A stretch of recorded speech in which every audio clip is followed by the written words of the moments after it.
Hello everyone. তো আমি এখন থেকে বিয়ের ভিডিওগুলো পোস্ট করব, আমার না, আমার দাদার। তো যাই হোক, তো হচ্ছে এটা ছিল বিয়ের দিনের। তো বিয়ের দিন ফার্স্টে আমরা সবাই রেডি হয়ে চলে গেছিলাম জল ভরতে।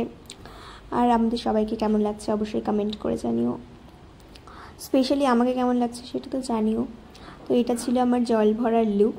আর এখানে দেখো আমরা মানে বাড়ির সামনের থেকেই নাচানাচি শুরু, যেহেতু 2 বছর পর ফ্যামিলিতে বিয়ে লাগলো গাইজ, একটু তো মজা করতেই লাগবে। তো তারপরে এখানে আমি একটু নিজের ভিডিও করছিলাম আর ফটো তুলছিলাম, যেহেতু এত সুন্দর লাগছিল তাই জন্য। তো তারপরে এখানে সবাই বেরিয়ে পড়লো জল ভরতে যাওয়ার জন্য। আর এই যে পপলু, আর এই যে আমি।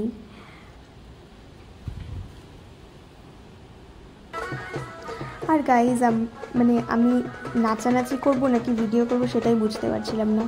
ভিডিও করলে মজা করতে পারছিলাম না, আর মজা করার সময় ভিডিও করতে পারছিলাম না। তো যাই হোক, আমাদের জল টল ঘুরে আসা হয়ে গেছে। তো তারপরে এখানে বাপিদা কি সব যেন বলছিল, আমি ওখানে ছিলাম না। তো এই ভিডিওগুলো আমার বুনু করছে। আপনাদের কাছে অনুরোধ, কেউ যদি কিছু বলে দেয় ভুলবশত, কেউ কোনো উত্তর দিবেন না, শুনে নেবেন। হ্যাঁ, নালে উত্তর দিলে পরে এখানে ছিল আমার সব মাসিরা।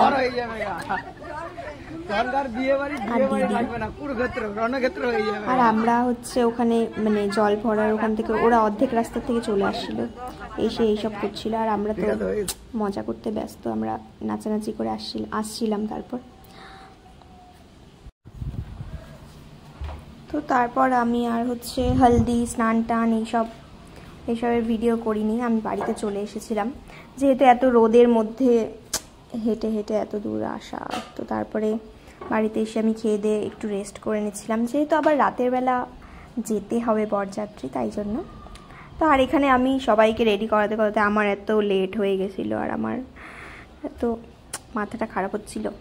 তো যাই হোক, তার জন্য আমি কোনো হেয়ার স্টাইলও করতে পারিনি। আর এমনিও আমাকে ভালোই লাগছে। বর মেকআপ করছে এখন, এটা ছাড়াও এবার তো ব্লগ হয়ে গেল পিছে আও কই চেন মেন দিবা না মানে। তো তারপর আমি ভাবলাম যে চুলটা ছেড়ে কেমন একটা লাগছিল, তো তাই জন্য আমি চুলটা একটু সাইডে 2 সাইডে ক্লিপ লাগিয়ে ইয়ে করে নিলাম। তো এইভাবেও ভালোই লাগছিল। আর এখানে আমি কাকে যে দেখাচ্ছিলাম নিজেও জানি না।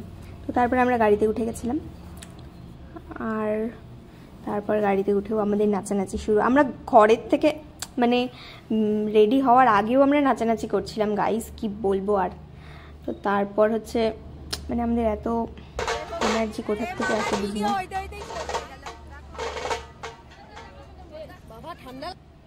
সবাই দেখো, দেখো কেমন করছে মিষ্টি প্যাকেট খাওয়ার জন্য। উল্টা ধরছিস, ঠিক কর, সোজা কর।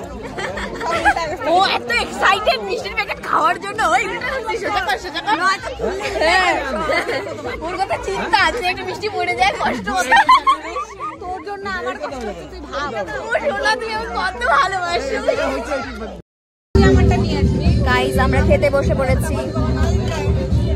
আর এদিকে দেখো, খাইতে বসেও ঝগড়া শুরু করছে।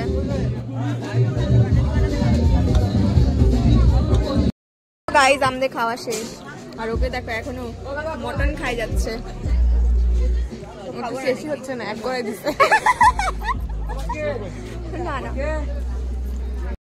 আরে আরে চল। তো তারপর আমাদের খাওয়া দাওয়া কমপ্লিট হয়ে গেছিলো। আর যেহেতু মানে লগ্ন ছিল অনেক ভোরবেলার দিকে, মানে 4টা কততে যেন, তো তাই জন্য আমরা অনেক লেট করে গেছিলাম। তো তাই জন্য ফার্স্টে আমরা খেয়ে নিয়েছিলাম, আর খাওয়ার পরে আমরা কেউ মিষ্টির প্যাকেট খেতে পারিনি গাইস, তাই জন্য এভাবে রীতাদিকে ধরায় বসায় রাখছি। আর এখানে দেখো আমার মাসি ঘুমই পেয়ে গেছে। আর এখানে আমি শাড়িটা ঠিক করছিলাম, আমাকে এত সুন্দর লাগছে কি বলবো। আর তো তারপরে এখানে আমাকে বুনু ভিডিও করে দিচ্ছিল, আর এই ভিডিওগুলো করেছিল জন্যই আমি এখন শেয়ার করতে পারছি তোমাদের সাথে। আর তারপরে এখানে দেখো শুভদা, ওর মানে এগুলো হচ্ছে মানে বাপিদার শালি, আর ও ওদের সাথে ভিডিও করছিল, মানে ফটো তুলছিল। কি খুশি ও, এতগুলো মানে কি বলবো, একটা যেন কি হয়, মানে ওর কি যেন হবে, আমি জানি না ওটা কি বলে। তো তাদের সাথে ফটো তুলতে খুব খুশিও। আর এখানে তারপর আমরা বাড়িতে আসছিলাম তিনটার একটু আগেই আসছিলাম, ও হ্যাঁ 2:40 আসছিলাম। আর আসার পরে আর যেহেতু সবাই যদি চলে যায় তাহলে বাড়িটা তো ফাঁকা থাকবে, তাই জন্য আমার বাবা বাড়িতেই ছিল। আর বাবা গেট খুলছিল না, ঘুমিয়ে পড়েছিল, আর আমরা সবাই বাইরে দাঁড়িয়ে এসব করছিলাম।